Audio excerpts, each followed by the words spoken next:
Good morning. Hemshech Chaim Beis, volume 2, the bottom of page 1190. Explaining the second part of the phrase in the verse, V'yadaita Ayin, V'shavesa levavecha, ki Hashem hu Elokim b'shamayim mimal, ala oretz mitachas. So it's knowing and appreciating and internalizing and feeling, taking it to your heart, the unity of Ayin Elokim from the bottom up, as we've learned. This is discovering it from the concealment, the Tzimtzum of Elokim. We come to recognize Havayu Elokim, and we're working our way up. So Al Oretz Mitachas, as he explained in the previous paragraph here, was from the concealment we come to discover and discern the divine, which is the second effect of the Tzimtzum in the Pnimi, in the internalized and immanent energy. And now we're talking about Shamayim Mimal, B'Shamayim Mimal, in heaven above, that's referring to the infinite divine, the infinite energy that was concealed in order to allow space for existence. Because as we said, before the Tzimtzum, it would have been a reality that the divine is real, is the given reality, B'Pshitus, as he said, and the Metzius is B'Schatzus, is in a state of novelty. The Tzimtzum affected that the Abligvul, this infinite divine consciousness, should be concealed from us, and that in turn allows for the space for another. But in the transformation of the Tzimtzum through Aveda, this is the second step, that we are recognizing Havayu Elokim also in the second impact of the Tzimtzum, that we're revealing the Shem Havaya, what he called the Le'ela. In contrast to the Havaya and Elokim in the Latata, which is the first step, which is the divine within Aretz Mitachas, within existence, earth, below. Now we're talking about in the higher levels, Havaya de Le'ela.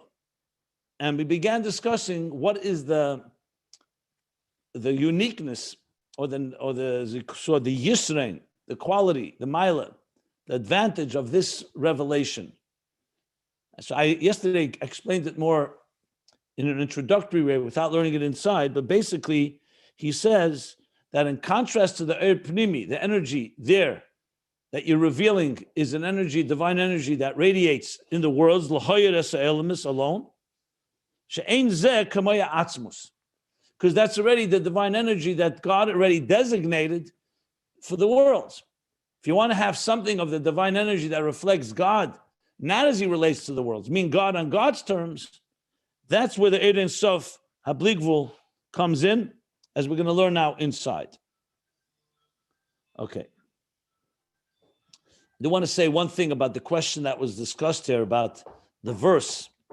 B'Shamayim Mimal, why doesn't it say B'Shamayim Mimal u'ba'oretz mitachas? It says V'al ha'oretz mitachas. So I did do some research, not complete, but I found some things. I'll just share with you briefly. And that is, first of all, the Targum Onkelos clearly senses the difference. And this is what he says. B'Shamayim Mimal, he translated in Aramaic, the Targum.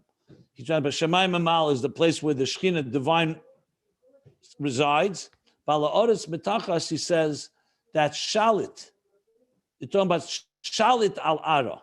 It's God governing the earth. So in other words, it's not about the divine within existence, it's the God governing earth, which some say is coming to negate what we learned in the previous Maimer, which is the argument of the nations that say God left the world. He's not governing it. And the Targum says Shalit. The Pasuk doesn't say anywhere the word Shalit. It doesn't speak about governing or ruling. It talks about Havayu Elokim b'Shamayim v'ala oretz mitachas. But the Targum Onkelos says v'ala oretz means he's governing it. So it's a different statement than just saying that he's within it.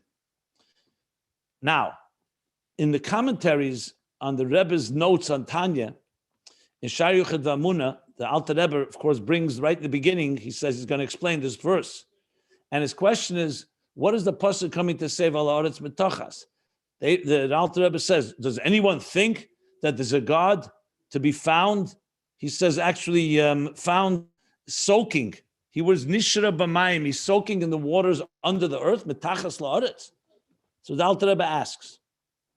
And then in chapter 6 in Shiur the Alter Rebbe answers, which seems similar to what he's saying here. He doesn't bring it, so I'm not positive. There he answers that the vart is not that someone's going to think there's another God in the waters under the earth.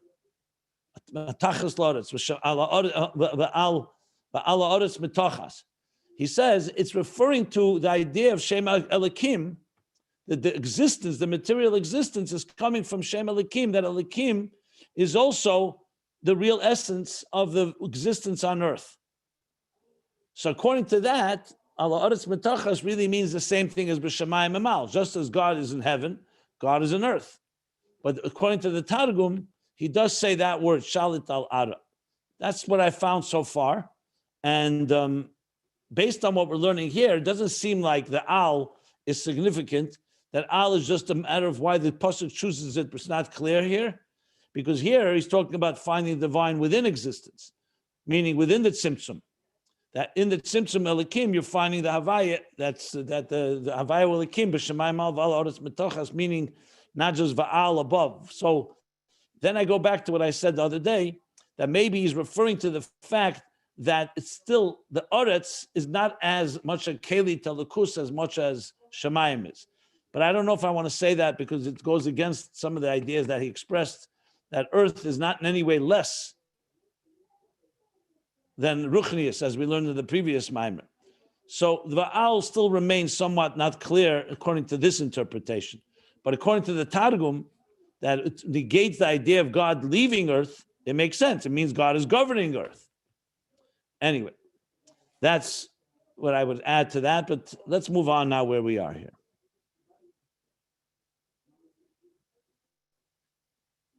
So V'yesh Yisrin, I'll start again from V'yesh Yisrin B'gile Er Zeh. There's an advantage in the revelation of this light. Which light? Shu b'chinas Er ha'bligvul. Havai de le'ela b'shamayim mimal. There's an advantage here. Which may mean why he's coming to answer. Why didn't it just say Havai lekim ba'aretz mitachas, ala aretz mitachas? Why do you need shamayim mimal? Remember, the question was that they're both equal. So we understand why he needs to say Allah Aretz, because it's coming to explain that even in earth and even in material world, like we learned, even in the Tzimtzum, you see Gilui. You ultimately reveal and transform the Tzimtzum. But now, the Shamayim Amal, what does that come to add? I'm not saying for sure, but that sounds like he's coming to explain. Shamayim Amal comes to add a higher level of bittul. He's going to explain the Yisrin. The Hariyah Pnimi,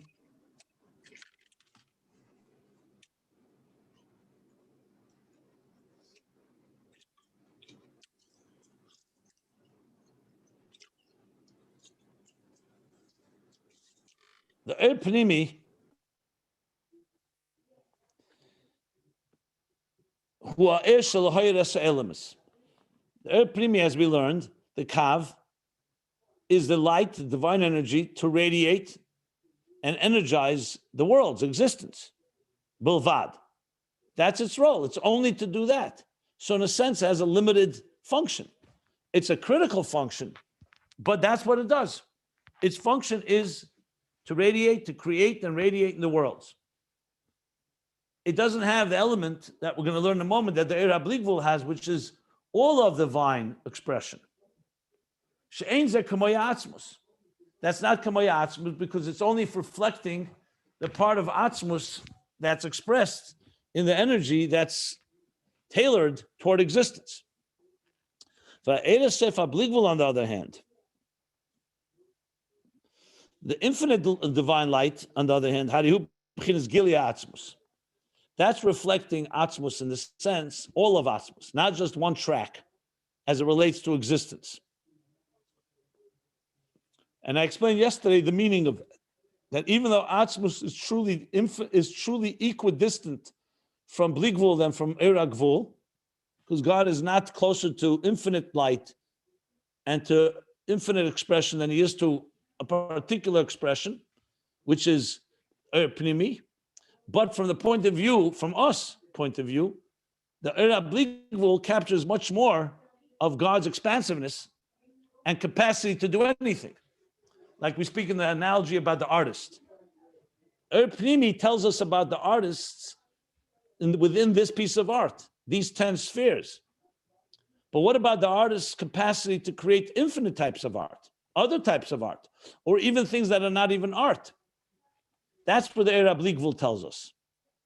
It tells us about that expansiveness, which of course elicits a whole different level of awe. So that's essentially what oblique. Both are in Giluim. We're not talking about atzmus in the sense, atzmus that's beyond both. That actually we learn more from the yesh, from the physical reality, as I mentioned yesterday. But in Giluyim, as far as God's revelation, the Pnimi reveals the divine within existence, the artist within the art, this particular art, and the Bligvul is art beyond this particular art and beyond art altogether, using that analogy. So that's number one. That's quality, that's virtue or the advantage number one in the Eira Bligvul. Va'oid, in addition, he's going to give now another mile, another yisra in Eira Bligvul. Sha'er Pnimi, harihu shabo b'b'chinas midah v'gvul l'fi eifan ha'elemes. The immanent energy, the internalized energy, comes in the form of midah v'gvul, measure and limit, measure and parameter and limit, l'fi eifan ha'elemes, commensurate to and according to the world's existence.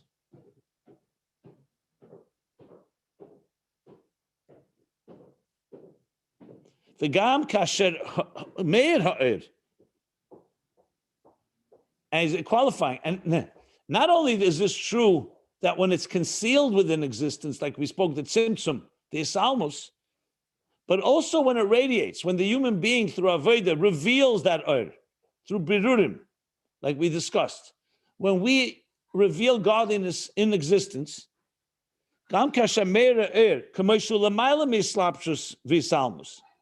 as it is higher than state of being enclosed and concealed. That doesn't make it bligvul. It's still measured and limited. Like we spoke about the Ovis. The difference is the Ovis, Avraham, Yitzchak, they aligned existence to what God wants. The generations before, due to their sins, concealed the divine purpose within existence. Basically, the machine was not aligned to its engineer. The Ovis aligned it to the engineer. So even when they align it and it's revealed, but what's revealed? It's the machine, it's that piece of art. So yes, it's a divine revelation, but it's still measured in the parameters of existence. He's explaining our second quality of Bligvul. Now he goes to a parentheses. I'll go through the parentheses, and he's going to go to the Mila of Bligvul till next page. Mashenk and Eir Sof on line 6 will continue the contrast. So meanwhile, we're talking about the limitation of Eir Pnimi. In addition to point number 1, that the Eir Pnimi is not Kamoy HaAtzmus, and the Bligvul is Kamoy HaAtzmus in the sense of the expansiveness of an infinite potential of Atzmus, the infinite capacity of Atzmus. So now he's talking about a second thing, which is that the Eir Pnimi comes in measure, even when it's revealed, it's still revealed in the pipe, in the pipelines and the wiring of existence, not beyond. Ube'emes, the Rebbe Rashab now qualifies. Even though he just said that even when you reveal a state that's higher than Mislapshan and Salmus, he's still going to say the following now. And in truth, the parentheses on the second to the bottom of the page, 1190. Ubemes Hariya Eir Pnimi Kol Shehu Acharat Tzimtzum. The truth is the Eir Pnimi. Interesting. Kol Shehu. Wow. As long as it is after the Tzimtzum, meaning as the Eir Pnimi is after the Tzimtzum, we're not talking about the Eir Pnimi before the Tzimtzum as it's rooted in God's divine vision. We're there, it's part of the Bligvul, as we've learned. Wait, after Harihu b'chinis salmus, it's in a state of concealment. Shari betchilas hagilui nislabish b'nekudus harashimu. Because even it's in its earliest inception. Remember the Kav, he used the expression nisalam tech nekudus harashimu. Now he uses nislabish. So let's go back. What is the reshimu? The reshimu is the residue or the trace of what remained after the Tzimtzum. So you have the Ein Sof that filled the entire expanse. The Tzimtzum conceals it, but we're told that in that state of concealment, in that space, it's not completely empty. There's a reshimu, something remains. It's somewhat like, I don't want to compare it, but when they say the Big Bang, there's still an echo of it. There's an echo of what happened before the Tzimtzum. But it's an echo that's not revealed. So it's sitting there quietly. It would be like after a big explosion, everything is finished, there's no more smoke and no more fire, but still something is there, except we don't see it. That something will become the root of the containers.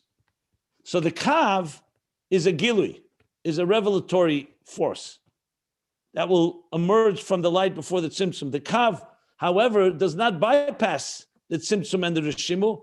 It has to travel through it. So it's not just an that's bypassing. The Kav is in its earliest stage, it's being affected by the after effects of the Tzimtzum, the concealment. So he says it's Nislabish ben Nekudus Harashimu. Before he said Nisalim ben Nekudus Harashimu.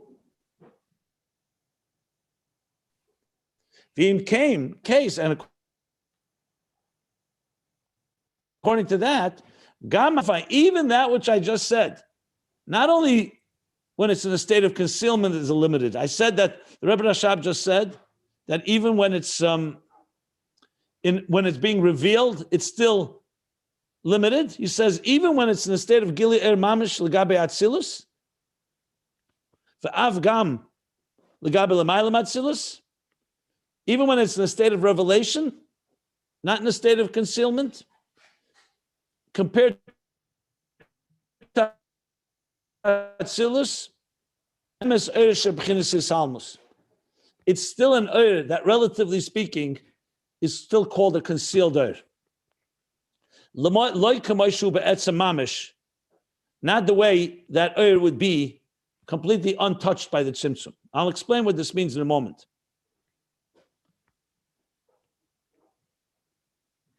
Lehoira, the Rebbe Rashab is putting all this in parentheses because this is yet another additional point that he's not really focusing on. He says, Ach levad zeis, but besides this, what I'm saying in the actual mimer, without this parentheses, the air is in a state of measure and parameter. And measure, midah means size and measure. Because this light was measured and defined according to what the worlds need. So based on that, the Eir fundamentally, in addition to what he just said, that it always has an element of concealment, this Eir be'etzem, it's a measured and defined energy. Wow. So it means that the measurement itself is in a state of hagbala. Because you could have something that's measured in its flow, but it's not necessarily really comes into a gvul. Here he's saying the medida gufa, he b'chinas, maybe correct, no, let me correct myself, right? No. The medida itself is a state of hagbala. Yeah, maybe it is what I just said. Is in a state of defined state. You can touch it several ways. One way is the measuring itself is what makes it defined. Once you measure, it at itself is a definition. That's probably what I would say here. Okay. So let me explain this parenthesis before we go to the next, to the Bligvul. Very, very quantum. So he's saying like this now.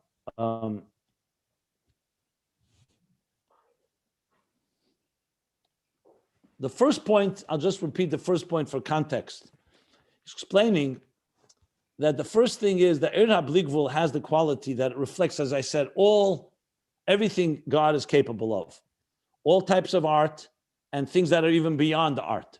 Whereas the Eir HaGvul reveals not Kamoya Atzmus, reveals the 10 spheres, one aspect. Okay.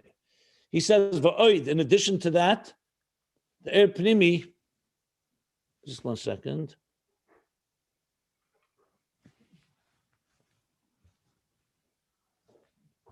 So Eir Pnimi, even in what it is all about definition.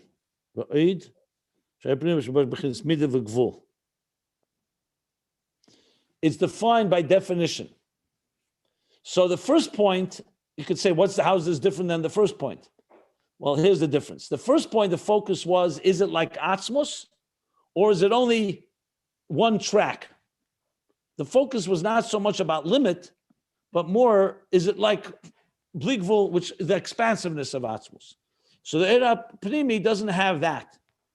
But now he's going that even furthermore, the Eir Pnimi is a defined state.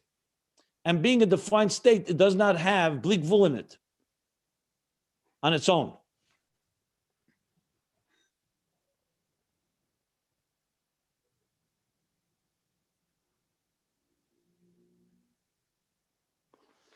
Okay, but in the parentheses, he adds a third limitation.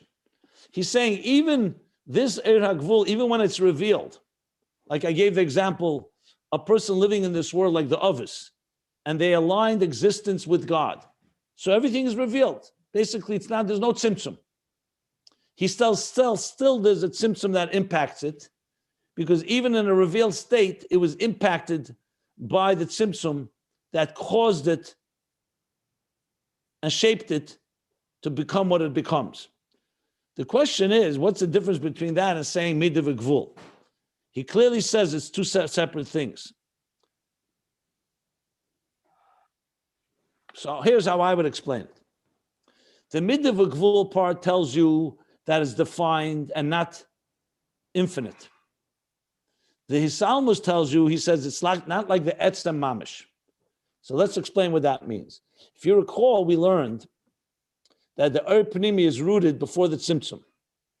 And when it's before the Tzimtzum, the Eir Pnimi is really not a separate track.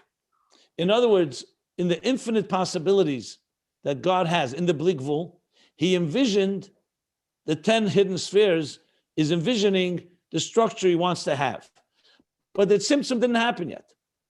So there's no Rishimu, there's no Hisalmus.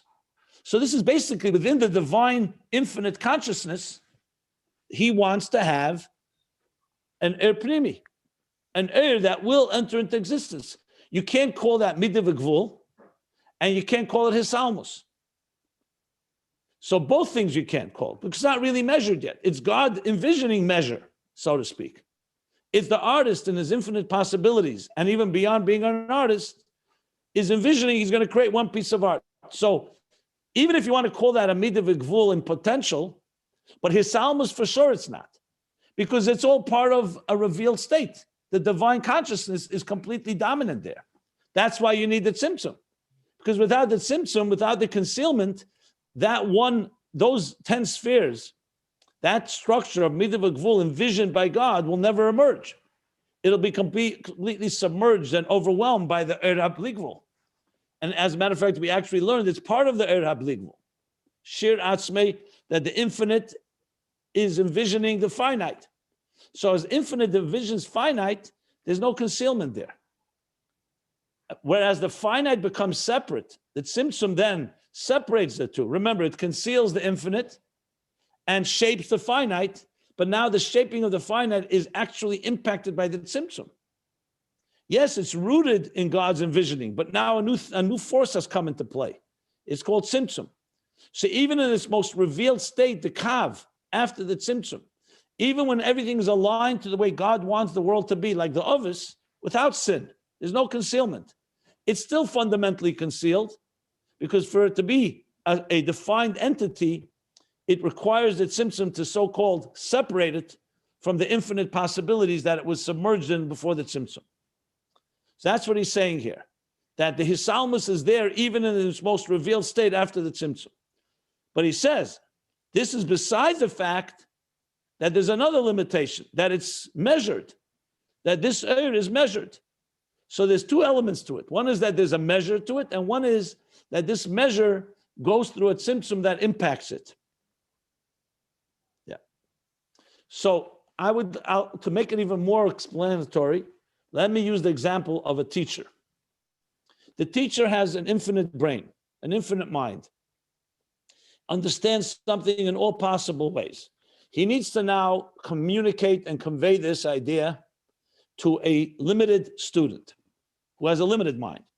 I'm just using, obviously there's no human being that is infinite, but relatively speaking, just as for example purposes. What does he have to do? There's a bunch of things he has to do. One is he has to measure and take out from his infinite understanding of it and say, I'm going to explain now 10 points to this student. I'm not going to tell him more than 10 points. I'm not going to tell him both in quantity and quality. I need to define my flow, which is essentially going to become the kav. So the number one thing that happens is already in the teacher, before there's any tzimtzum, he's already envisioning this flow. Then he needs to do number two. He actually has to implement it.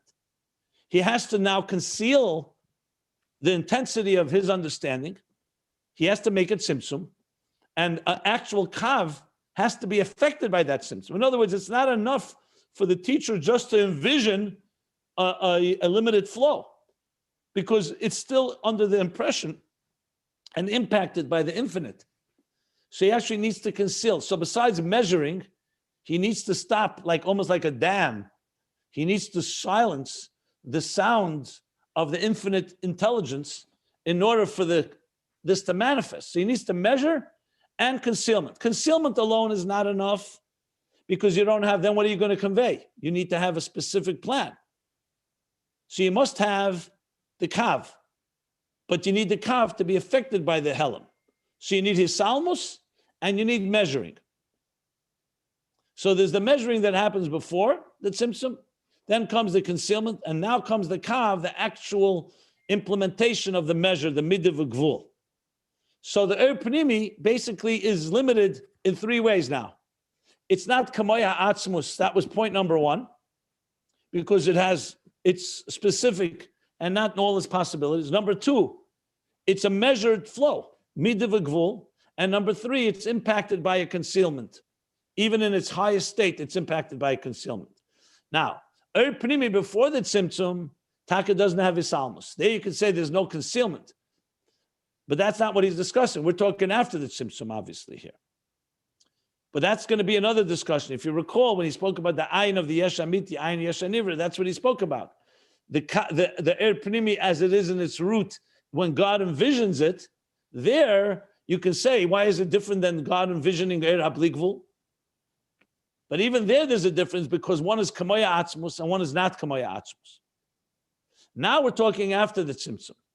That's how I would explain these different steps here. After the tzimtzum, there's two problems. Two limits, I should say. One is that it's measured, and the second that it's been affected by helam, by some concealment. And okay, now he's going to go back and explain how er habligvul doesn't have these issues. But before I go there, does anybody want to ask anything on what I just said right now? Because it's somewhat quite subtle, but I think I gave enough examples to make it a little clearer. I think the concealment is coming before the measure, no? I didn't hear what you said. What? I think that the concealment is coming. Absolutely not. No, because God envisions Shiur atzmei b'keach, eses sfiras agnuzis. That's before the tzimtzum. I'm talking about le'achar tzimtzum. I'm talking the whole process. Shiur atzmei b'keach, goliv galifu b'tehiri law. That is before the tzimtzum. That's the root. Then comes the tzimtzum, and then comes the kav that is informed by the 10 hidden spheres, but now it's affected by the helam, and there's also the midah v'shir, v'agbola that it has. Okay, so this is what I'm talking about. The midah v'shir is coming. You're talking about. I'm telling you what I'm talking about. I'm asking you, the mid of the Shiur that you mentioned now is coming, I'm talking La'achar Tzimtzum, is coming La'achar Ha'helem. What are you saying? La'acharat Tzimtzum is La'acharat Tzimtzum. I understand that. But I No. wanted to give the whole picture that begins from before the Tzimtzum to understand the whole picture. That's why I'm explaining the whole picture of it. I'm asking you, La'achar Tzimtzum, there are two steps. There is a La'acharat Tzimtzum is not Lifnei Tzimtzum. So we can't talk about Lifnei Tzimtzum, La'acharat Tzimtzum. No, I'm asking La'achar Tzimtzum. There are two steps, his almus and mido. This almus comes before the mido, La'achar Tzimtzum. Right or wrong? I'm asking. La'acharat Tzimtzum, everything comes at La'acharat Tzimtzum. That's what the word La'acharat Tzimtzum means. La'achar is almus. But I'm discussing the whole picture from the process that begins before the Tzimtzum. There is a oil pnimi lifnei Tzimtzum. I don't want to go there right now. If you understood what I said, great. There's a whole discussion about it. Yes, earlier. I don't want to go over it again. If it's confusing, stay away from it. Yes, there is. Of course there is. Where do you think it came from? The shadish of the air pnimi is the word. If you want to learn about it, I referred yesterday to the pages about it, if you like. Discusses this at length. Right here. Page 1149 and 1150.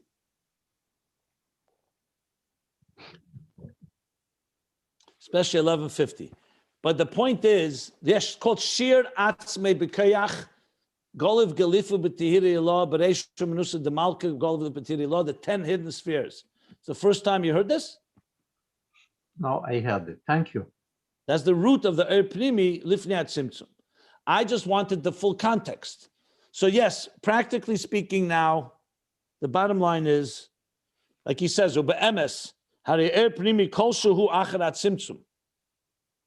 The Er Pnimi after the Tzimtzum, yes, has his salmus and midah v'gvul.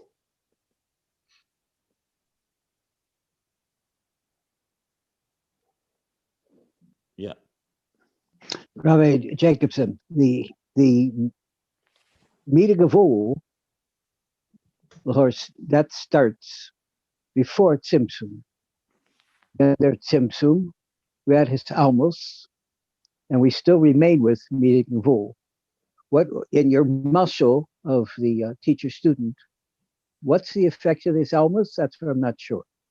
The effect Without of his his salmus, almos. the midah v'gvul that the teacher is envisioning is too much under the influence of the intensity of the bligvul.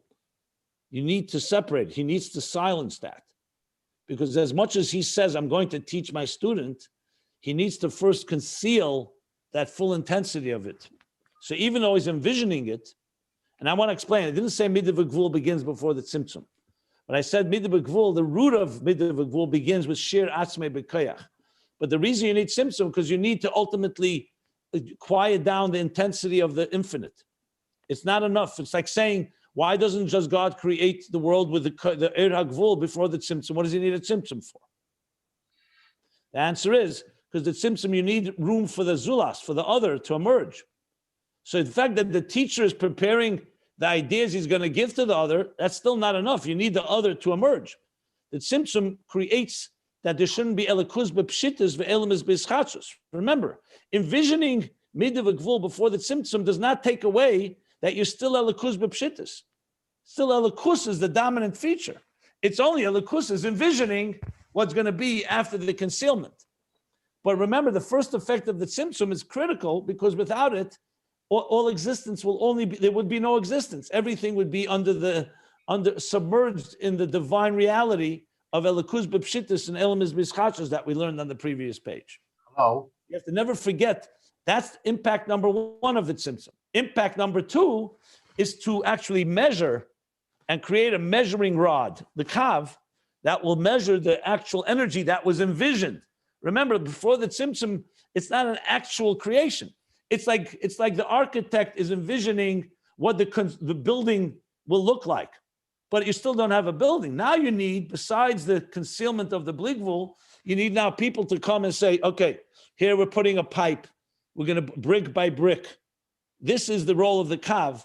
And that's the second impact of the tzimtzum that's causing the er ha'gvul, the er pnimi, to actually be measured. In other words, like the paintbrush, The fact that the artist is envisioning, let's say, 10 spheres, the paintbrush still has to now be measured. A little ink, a little more ink, less ink. Same thing here, more energy, less energy. If you want it to make sense, Kol Yachol, God can do anything. If you want it to make sense, you need that application. You have to actually go and now measure.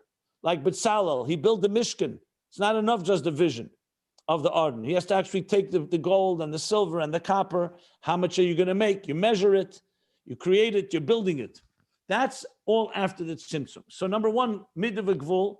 Number two, it's affected by his salmos, the salmos that he said, that even because the earth is not the way it's be'etzem. I would say the salmos actually has two elements to it. One, it's not even like the earth pnimi lifnat tzimtzum, because there it's all it is God envisioning the finite. And the second thing, it's the salmos because you don't have the lakuz b'pshittus element any longer after the tzimtzum. So there's quite a few differences that are happening here. That's another good point, I think, an additional point, that the Hisalmus can be two parts of the Hisalmus. Even though he doesn't say it explicitly, so midah v'gvul is the measurement part. That's fine. The Hisalmus, it's not like the er pnimi lifnei tzimtzum, it's also definitely not like the er hablikvul lifnei tzimtzum, which is the whole elikuz b'pshittus, yeah. Rabbi, what is So it? let me finish, Rabbi Weiner, let me finish. I'm not quite. I not quite apologize. finished. I'm very sorry. Thank you. Thank you. I just had, well, there's no need to apologize, but sure. Okay, so on page Kuf Tzadik, Al Kuf Tzadik, the third to the last line, it says, Kasher Meir or Moshe L'maylo Mischavshus. That's not before Tzimtzum?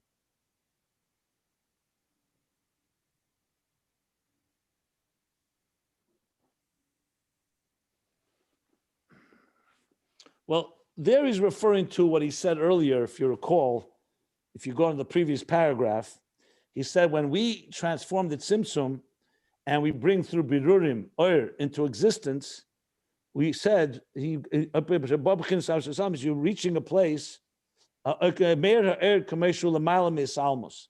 I explained yesterday 2 ways to understand that. One is you could say L'mayla Misalmos, that here the Ayin of the Yesh Anivra was concealed in the Yesh, and through your Aveda and Berurim, you revealed it. So basically, L'mayla Misalmos means that it's not subject to the concealment. You could also say it's revealing a light that is higher than the light that was concealed. But they're not necessarily Tzimtzum Arishin. There's concealments throughout Hishtalshalos, remember. There's concealments when it comes into Atzilus even. So I don't think he means L'mayla Tzimtzum in the previous paragraph. Even if you want to say he does, let me just see again. Even if you want to say he does, it still would be the Pnimi probably that's radiating. But now that he says what he says now, what we learn now, it's very clear he's not talking about Lifnei Tzimtzum. No. Okay. In other words, this little line here is talking about after the avoda, when you have the experience of the or pnimi. That's what I just understood you to say.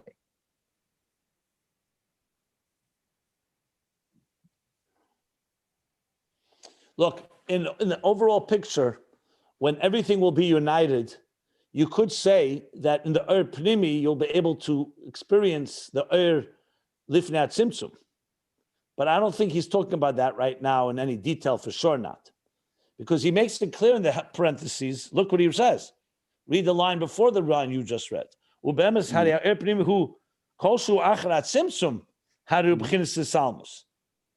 He's not saying before the Tzimtzum. Only after the Tzimtzum, there's a state of Isalmus, even when you reveal, like he says, if you go, he says, read the first line on page 1191. So even that which is Gili Mamish, Legabe Atzilus, Af Gam Legabe Mailam Atzil, has a Bemis Ershe B'chinis Isalmus, not the way it's Be'etzem Mamish. So he's clearly speaking after the Tzimtzum. Is there a dimension that it can connect to Be'etzem Mamish? Yes. But that's not what we're discussing here.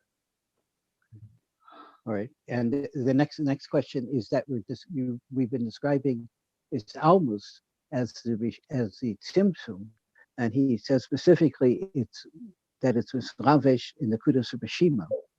Is that different? How is that different from the? He says this Almus Shahar B'Tehilas is Hagili the Ravesh in the Kudas Bashima. That seems to be the Almus comes through that is Ravshus, and not that it's part and that not talking referring. What's the question? That's a fact. So even when the Ovis, I gave the example, you could have his Almus on many levels. You could have before Avodah, where the world, the divine energy of Pnimi is concealed in existence. That's the Tzimtzum. You then have a state where you reveal the divine energy through Avodah. But even that is still affected by the Hisalmus that impacted the Kav. Okay, but is the Tzimtzum different than the Islapshus and the Rishimo? The Tzimtzum causes the Islapshus and the Rishimo. Of course it does. But it seems like there's two levels of Islapshus. Why is it not the same level? I don't know. That's what I'm asking. I don't know. To me, it's all part of one thing. Okay. The Tzimtzum and the Rishima go hand in hand. As soon as there's a Tzimtzum, it leaves a Rishima, a trace, an echo. And that's what it has to go through. Mm-hmm. Gotcha. Okay. Are you done, Rabbi Yaffe? Yes. Thank you very much. You were describing the architecture, the pre-Tzimtzum design of Ora Pnimi, I think. And I'm wondering, so you're dissecting it and we're thinking pre and post, and that's necessary to understand what the Rebbe Rashab is giving over. But I guess in a real world time sense, of course, you can't put time into this factor, particularly pre-Tzimtzum, but it seems like this is all, in my mind at least, I'm imagining like Lahabdil, the Big Bang, so to speak. Like it's all sort of happening very instantaneously. It's like the Eibishter sits before Tzimtzum and contemplates these things for an eternity. Maybe he does, I don't know, we have no idea. But I'm imagining you're dissecting it slowly, but in a sense, you're really dissecting pre-Tzimtzum, post-Tzimtzum, and it's almost in an instantaneous moment that these things differentiate. Okay, number one, I'm trying to clarify that, but at the same time also— The answer is yes, it's all above time. It's all conceptual time, not an actual time. Right, of course. This is all happening all the time right now as well. Oh, that's an even more interesting point. So let me get, so that gets to my second question. The first part was just to make sure we're on the same page. So the second point is, we're describing the Ora Pnimi pre-Tzimtzum, and I'm wondering what are the implications of that discussion on the Ora Pnimi post-Tzimtzum, because for our purpose, I don't want to say it doesn't matter to us what it looked like before the Tzimtzum. I guess because when we have the Gula, we're going to have, God's willing, return to that, I guess, a complete elokus, and I guess we're not there yet. I don't want to jump ahead, but I'm trying to understand what are the practical implications of understanding what the Ora Pnimi looked like or what was conceived of, the Shoresh pre-Tzimtzum. What are the implications of this discussion on a post-Tzimtzum understanding or reaching to Ora Pnimi, trying to understand that in our lives? How does I mean, it's interesting, it's esoteric, but like, how do we, as a practical matter, understand what does this do for our understanding of connecting with Elokus now in this world, post-Tzimtzum, when the Rabbi Rashab is giving over, well, this is how God this is the description of the shores of the Ora Pnimi pre-Tzimtzum. Well, first of all, he's not discussing about the shores or pre-Tzimtzum. I discussed it. Mm-hmm. So it's not relevant really so much to this mimer here. If you want more on that, I said to you, if you want to understand that, go back to the pages I referred to. Right, I asked yesterday, 1149, 1150, yeah. Yeah, and if you go there and listen to the classes I gave in it, I explained that in detail. Okay. But I'll just say one sentence about it. If you understand it, great. If not, I suggest go back there. The more we can understand how God envisions existence, which is not something we're at right now, we're not on that level, but the point is that we can try to connect not only to the way God is creating existence, which is post-Tzimtzum reality, but also how God envisions existence. So when if you can figure out how the Creator envisions us, then you elevate in your perspective on yourself as well. Sure. It's like if you understand how a machine is built, you can use the machine better. Maybe. Yeah, and more that, if you can understand how what the engineer was thinking when he built the machine. Got it. What's the intention of the machine? Yeah, that's beautiful. Thank you. That was, wow, out of the park, Rabbi. Thank you so much. Very good. Rabbi Jacobson, we say that this is still going on right now. Is it always the higher darga or? Everything is happening all the time. What do you mean? Right now, there's Atzmus, there's Etzem Ha'er, there's Ispashtus Ha'er, there's all the levels we talk about. They're happening all the time. This is a constant process. The question is where you and I are at. We can only occupy one state of consciousness. So we are unable to experience it all happening simultaneously. So where are we right now? We are a yesh, trying to figure it out, trying to understand how we can elevate ourselves a bit. But if you talk about from the perspective of above, it's like an ongoing process of all the levels are constantly there. Just with questions whether you can access them or not.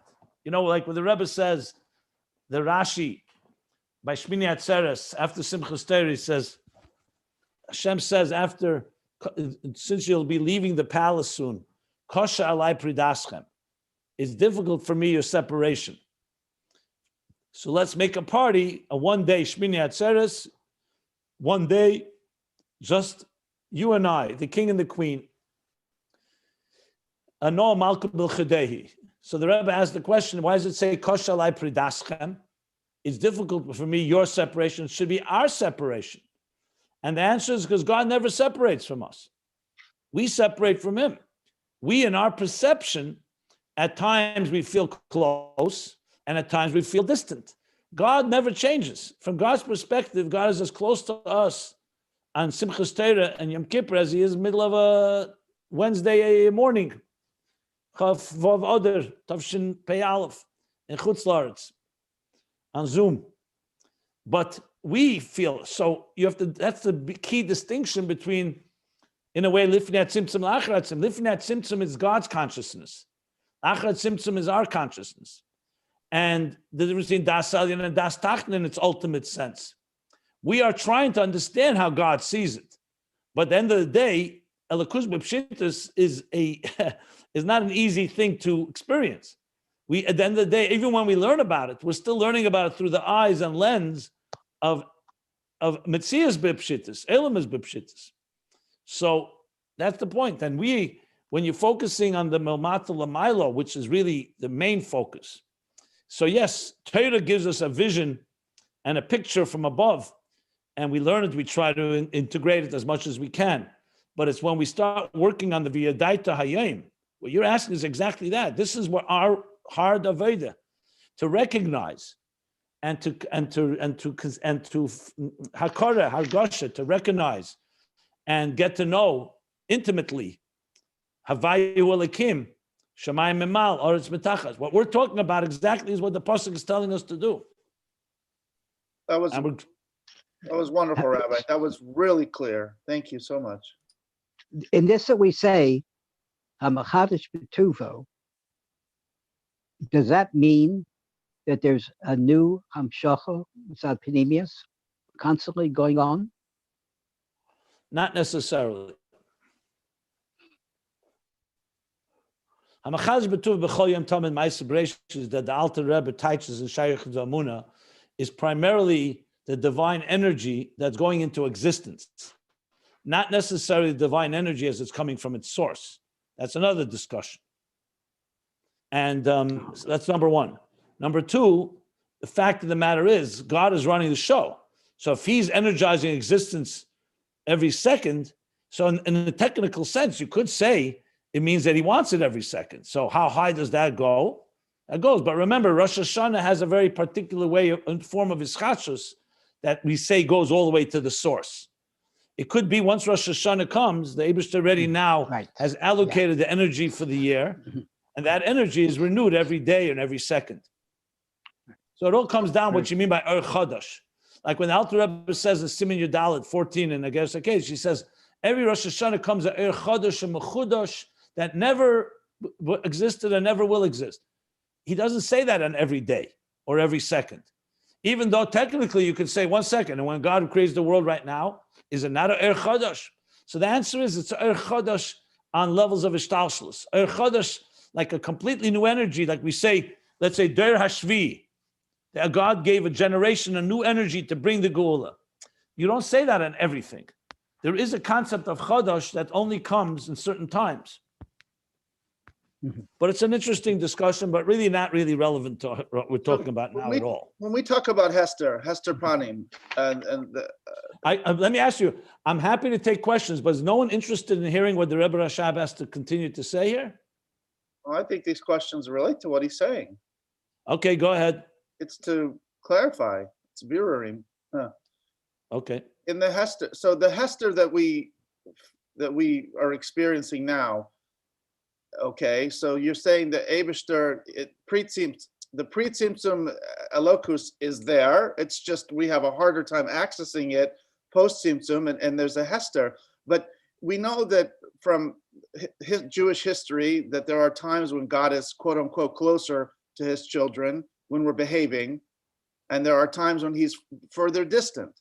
And so is that the issue there is, well, that's how we see it in Metzias, but in actuality, if we could pierce through the Metzias, you're saying, no, Dafke, he's there all the time, exactly as he was pre-Tzimtzum. It's just, it's harder for us to access it. It's harder for us to see it because we're further away from him. He's here, we're just further away from him. And the corollary, as you say, but Elul, the Eibishter is in the field. He's more accessible. So how do you reconcile, unless what I just said is a correct summary of what's going on here, how do you say, well, at certain times of the year, God's close, or at Shabbos, he's closer to us?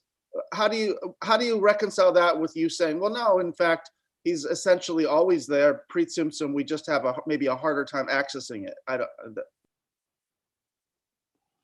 So even though I have no problem answering the question, I would challenge you to ask you, how does this connect it to Ayin Beis that we're learning right now? You're asking me, or is it rhetorical? I'm asking you. Show me something in the Mimer right here that even hints to what you're asking about. Well, it's all about Elokus. It's all about how. Oh, okay, but then every Mimer is about Elokus. Is that what you mean? I'm talking about specifically what we're learning right here.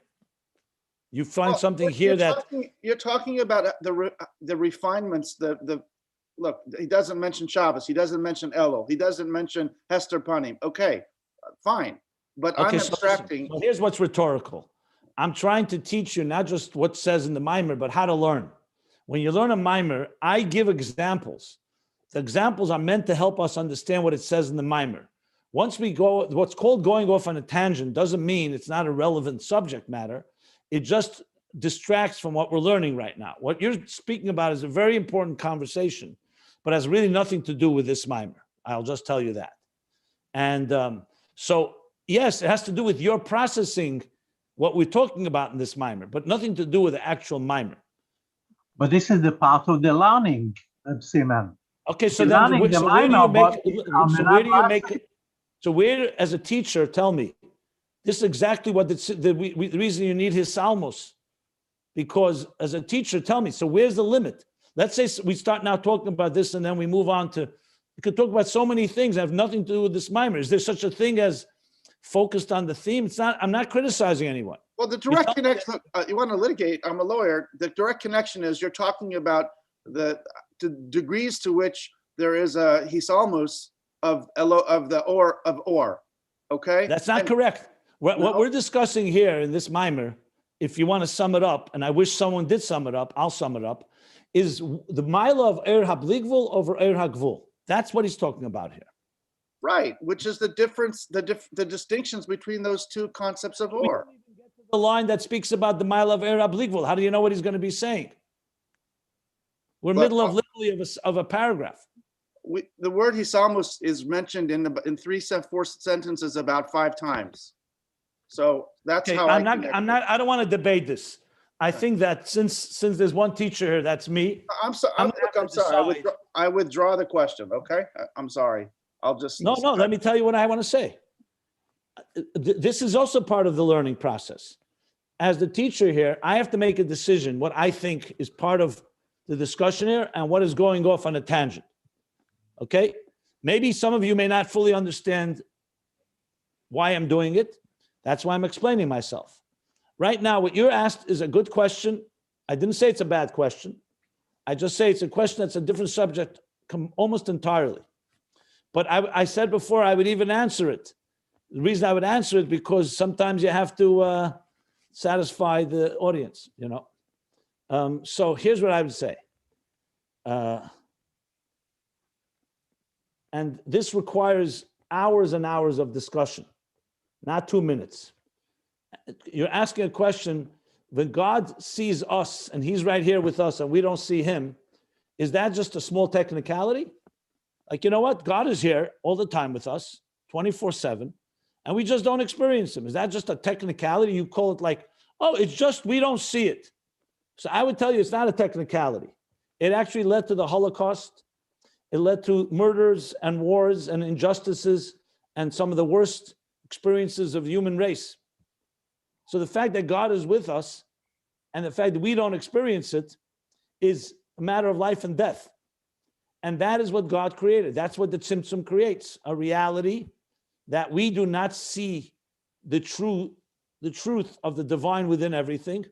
And as a result of that, we can make bad mistakes with our free will that can be destructive. So that doesn't change the fact that God is everywhere and God is within it all.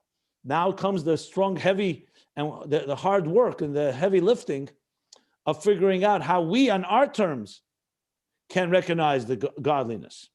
So I'm not sure what the question is in that context.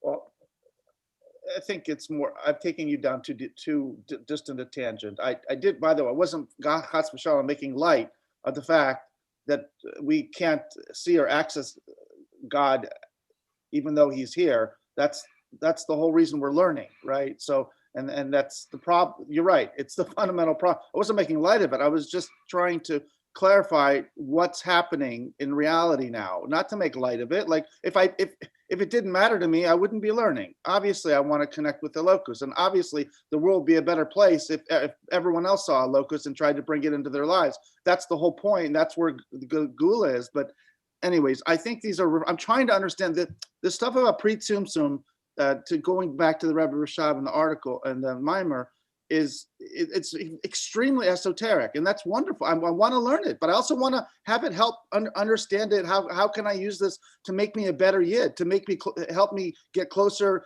connect with the Eibishter? So that's what's driving my question. Not to take. I mean, every class I spell it out in specific detail. Your job is to work from the bottom up and try to figure out how to take your material yesh, your ego, and your self-absorbed existence, make yourself more refined to receive the divine, and climb the ladder as well as you can. Ultimately, the highest levels, like we just said, when you understand how the engineer is thinking, how the divine sees it all, but he's not even talking here about trying to experience pre-Tzimtzum. I only said it because I was trying to put things into context. He's actually speaking here post-Tzimtzum.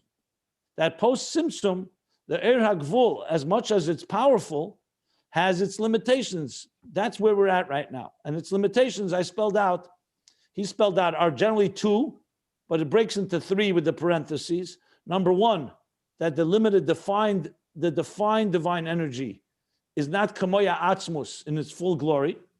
Number two, that it's measured. And number three, that it's subject to a concealment. Even when it's revealed, it's still not the etzem mamish. It's already the pnimi that went through a concealment of the tzimtzum. So that's what we have right now. And by contrast, he goes on the next line, he says, Mashenkin ha'er sof habligvul. By contrast, the infinite divine light, harihu blimi de v'shir, does not have a measure and parameters, does not have a size and measure. Fahainu, which means the etzem ha'er hu er shebchin is built in midah. The etzem ha'er fundamentally is one that's not subject to measure. And then he's going to continue now and explain the mila, the quality of that, the virtue of that, over the gili of er pnimi. In other words, the measure, the value of a light that does not have measure to a light that does have measure, even if it's a divine light. So, I'm just thinking how far I should go right now. I don't have to go too much here. Okay, we'll stop here because it's not just a few lines; it's a whole section here that he's going to talk about.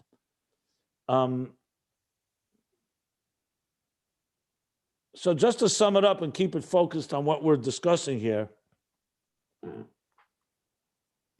it's coming to explain b'shamayim mimal va'aretz mitachas, that the knowledge, the yadaita yem and shavesa levavecha, the awareness and the recognition of divine unity of Havaya Elokim is not just in the earth below, that we recognize the divine within existence, but also we're coming to recognize the divine beyond existence, the infinite divine, Bligvul, that was concealed by the Tzimtzum. So the first, the Aretz Mitachas is transforming the Tzimtzum as it impacts Er Pnimi. Now we're coming to understand and experience Bligvul, the infinite. And we're in the middle of discussing what the qualities of Er HaBligvul over Er HaGvul in the context of the several things that he just said here. So we're still in the middle of it. Right now, the last thing we learned is that the Er HaGvul is measured and the Er HaBligvul is not. So measure has a limitation. In addition to what he said about being like Atzmus or not like Atzmus. And in the parentheses, he added the Salmus element, that it's subject to concealment. So therefore, even the Er Pnimi, after the Tzimtzum, even in its full glory, it's still not the Etzem Mamish, it still has gone through the Rishimu, which makes it, even in Atzilus and higher than Atzilus, still something that the Tzimtzum had impact on. Yeah. So there's the concealment element, there's the measure element. And the key focus right now is the measure. He's going to talk about measure and non-measure, what that means. And I'm not jumping, saying what it's going to say. Let's read it inside and then we'll analyze it. Okay? Rabbi, I just want to apologize. I had understood you were talking pre-Tzimtzum at some point here in making these distinctions you just summarized. And that's where I was getting confused, that how to understand that in a practical sense in a post-Tzimtzum reality. And that, I think, was a disconnect. And so I want to apologize for pressing my point. First of all, you apologize many times. You don't need to apologize. These are complex subjects. And when you learn them for the first time, it's complete. That's my role. But you don't need to apologize. Just we're having a conversation. If I'm reacting to something, you have to. I'm coming from somewhere, so it's not about a disagreement here. I do have the picture here, but yeah. Right in the beginning of this class, yesterday I referred people who want to understand the pre-Tzimtzum elements. I even gave you the pages to look at. So there's no reason to apologize, but at the same time, my role is to put things into the right context here, and everything will be understood. We already learned 1,191 pages. You can imagine that there's so many different angles and aspects to this, including pre-Tzimtzum and post-Tzimtzum. Right now, the focus is, you have to keep the focus is on V'yadaita Hayem, how we from the bottom up are coming to appreciate the divine unity, both in the Er Pnimi, al Aretz Mitachas, and in the Er Bligvul, B'Shamayim Mimal. That's what we're addressing right now. And part of the conversation is pre-Tzimtzum and post-Tzimtzum, but I bring that in only as much as necessary to understand what we're learning here. I got it. Well, I don't like to take my classmates' time with my mashig. Well, first of all, you're not the only one that's doing it, so don't feel guilty. Second of all, it's fine. If I really feel it's completely a distraction entirely, I'll point it out. Right now, it's fine. We discussed it. I made my points. You made your points. My goal is part of this discussion is to learn how to learn, not just what we're learning, right? How to learn. Fair enough. So this is part of the process. Thank you. Listen, there's always the temptation to connect it to things that are maybe said earlier or later. So that's why we need to have this. What we're doing right now is exactly how Tzimtzum is supposed to work. See now why you needed Tzimtzum? Because if you don't have Tzimtzum, even we can end up connecting so many things that we get overwhelmed by it all. This is what Tzimtzum does. It makes midah v'shir. It makes a measure of what is being discussed, what's not being discussed in a way that's organized. Because that's how our minds work. 100%. So we have here a living example of midah v'shir and some Tzimtzum too. Go ahead. You have nothing with to apologize. But Simon, you explained it well. Listen, there's more to come. You think I have no questions, by the way? I have plenty of questions too. But I'm trying to listen and absorb. As I mentioned many times, Chazara, when we listen, the first thing was to absorb and listen to what the Rebbe says. Then you begin to process.